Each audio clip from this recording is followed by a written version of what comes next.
এবং এই যে লাইফ আফটার ডেথ, মৃত্যুর পরের জীবন আসলে আমাদেরকে হোপফুল করে, আশাবাদী করে। কারণ আমরা বিশ্বাস করি আমাদের হারানোর কিছু নাই। আমরা যদি কাউকে হারাই, সাময়িক কষ্ট পাই, কিন্তু আমরা জানি আমাদের আবার দেখা হবে। এই যে আমরা কিছুদিন আগে আমাদের প্রিয় আল্লামাকে হারিয়েছি, ঠিক কিনা?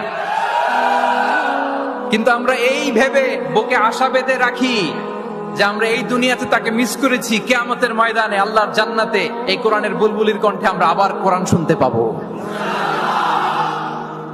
সাময়িক বিচ্ছেদের কিছু তো নাই। আমার আব্বাকে হারিয়েছি, আম্মাকে হারিয়েছি, বন্ধুকে হারিয়েছি, টিচারকে হারিয়েছি, আমি পাবো, তাদেরকে পাবো, হারাচ্ছি না আমি। বিচ্ছেদ সাময়িক। এবং আখিরাত আসলে থাকতেই হবে। অন্যান্য অনেক ধর্ম আখিরাতের ব্যাপারে বলে, কিন্তু ইসলামের মতো এত ইন ডিটেইল নিখুঁত ভাবে বলতে পারেন।